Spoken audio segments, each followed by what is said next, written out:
me sentí tan mal, que me había salido mal lo que yo quería hacer bien, que esperé a que todos salgan de la clase. Éramos 41 niños en ese jardín de infantes, 41 niños. Me quedé sola y agarré el pajarito que estaba al lado mío y lo rompí en muchos pedazos. Porque si yo no iba a tener bien mi pajarito, nadie iba a tener bien su pajarito. Pero no me sentí mejor. Así que fui a el otro asiento, y agarré ese pajarito y lo rompí. Pero no me sentí mejor, así que fui al tercer asiento y al cuarto y al quinto. ¿Me creen que rompí los 41 pajaritos? La maestra vuelve del recreo y ve una montaña de papel enfrente mío y yo soy la única que está adentro. Y me dice, ¿qué pasó aquí? Y yo me pongo a llorar porque no tenía el lenguaje que ahora tengo de años de terapia y de cosas que uno aprende. Yo quería decirle que traté de sentirme mejor, pero me mandó a mi casa a hacer 41 pajaritos. Pasé 2 semanas haciendo pajaritos. Pero algo pasó esas 2 semanas, y es que mi mamá se sentó al lado mío las 2 semanas y constantemente me susurraba cuánto me amaba. Y es mi primer recuerdo de un amor que es más grande que mis fracasos.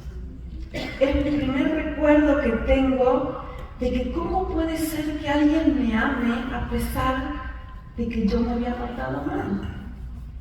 Ahora conozco el versículo que dice, donde el pecado abundó, sobreabundó la gracia. Donde mis desvíos abundaron, sobreabundó su amor. Donde mi oscuridad abundó, sobreabundó su luz. Pero en ese tiempo no tenía el idioma de entender que el amor de Dios es mucho más grande que mis fracasos. Pero recuerdo a mi mamá diciéndome cuánto me amaba y bueno, yo no podía creer que existiera un amor así. Esta noche vamos a ver el tema de eligiendo su amor sobre mi temor. Hay tantas razones para temer. Y una de ellas la vamos a ver esta noche, cómo Dios nos muestra un amor que es mucho más grande que todos nuestros errores y fracasos y desvíos. Y me parece muy especial estar predicando este sermón este viernes de noche, donde todos los cristianos están festejando la Pascua y la muerte de Jesús en esta noche. Vamos a estudiar profundamente la Biblia cada vez que nos encontremos. Así que si trajo su Biblia, por favor, tómenla ahora. Y si no, su teléfono, su iPad, lo que usted tenga con su Biblia. Y siempre que pueda, tráiganlo para tomar notas, porque vamos a aprender muchas cosas juntos. Así que nos preparamos para estudiar ahora la Biblia. Y para este fin de semana he elegido algunas de mis historias preferidas. Si ustedes ya han escuchado algunos de estos temas, hoy quizás los escuche con una forma diferente. Antes de empezar la historia de hoy, del Evangelio de Juan, quiero repasar con ustedes un poquito sobre el Evangelio de Juan. Cada vez que nos encontremos voy a tratar de dar un pequeñito entrenamiento para ir más profundo en las escrituras que después ustedes lo pueden usar cuando estudien la Biblia. El Evangelio de Juan es diferente que los otros 3 evangelios de Mateo, Marcos y Lucas. Mateo, Marcos y Lucas se llaman los evangelios sinópticos. Pueden escribir esa palabra, sinóptico. Así como sinónimo quiere decir el mismo nombre, Sinóptico quiere decir la misma vista, la misma óptica. Mateo, Marcos y Lucas se llaman los evangelios sinópticos, que quiere decir que nos presentan historias similares sobre Jesús. Usan narrativas similares, usan parábolas similares y cuentan casi todo lo mismo.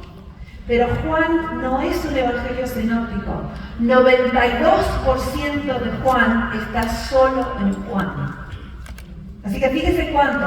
92% de las historias que hay en Juan no están en ningún otro libro de la Biblia.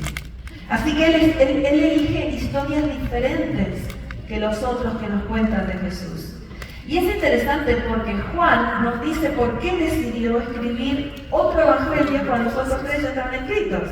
Y es una de los grandes privilegios que tenemos cuando un autor nos dice por qué escribió un libro. Así que vamos a Juan capítulo 20, donde él nos dice por qué decidió escribir este cuarto evangelio cuando los otros ya estaban escritos. Así que es San Juan capítulo 20, los versículos 30 y 31, él nos va a decir por qué decidió escribir este libro, con historias diferentes que los otros. Así que ahí vamos, San Juan capítulo 20, versículos 30 y 31. Dice así: hizo además Jesús muchas otras señales en presencia de sus discípulos que no están escritas en este libro. No, están escritas en Mateo, Marcos y Lucas.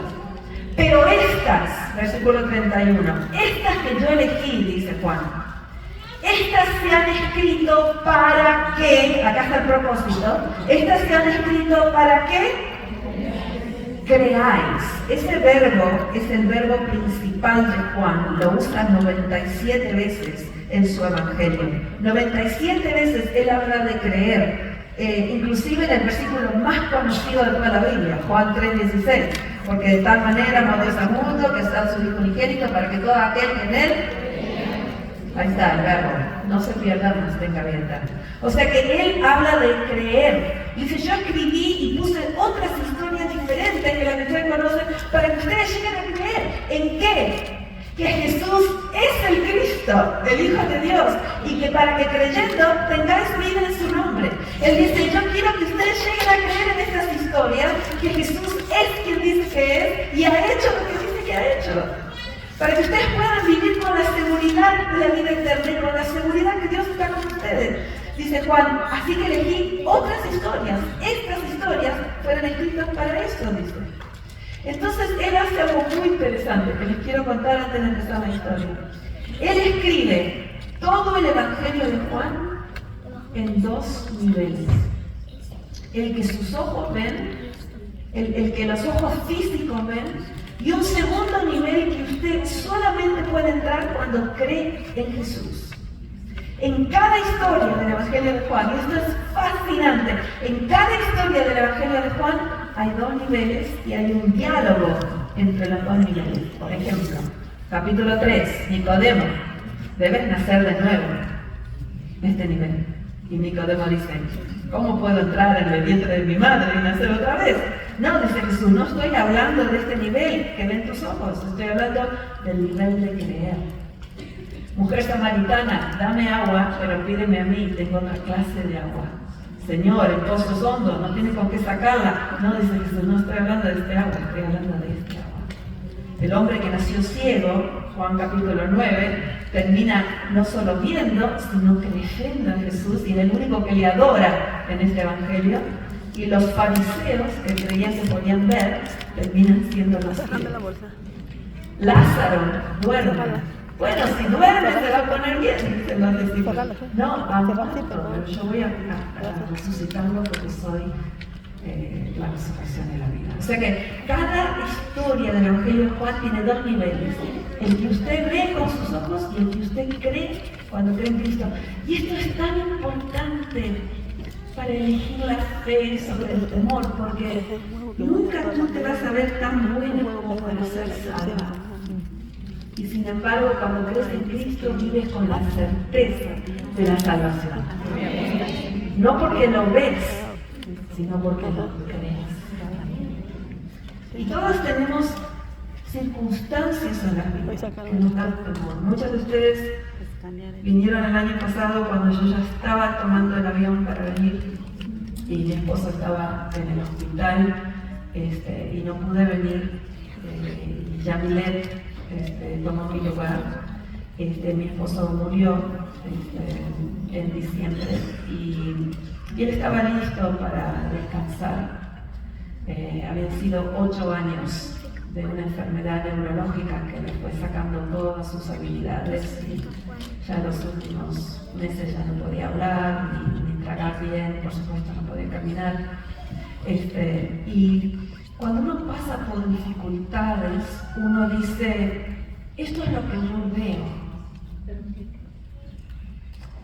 Pero creo que Dios está igual conmigo aunque veo esto. Entonces las historias que pone Juan son todas así, son todas situaciones en las que uno ve algo y dice, no, pero yo voy a creer por encima de lo que veo. Voy a elegir la fe sobre el temor, voy a elegir el amor sobre el temor, voy a elegir. Y aunque nuestras jornadas y nuestras travesías no son perfectas, porque la mía definitivamente no fue perfecta, uno se aferra a que Dios a uno no lo abandona, a pesar que uno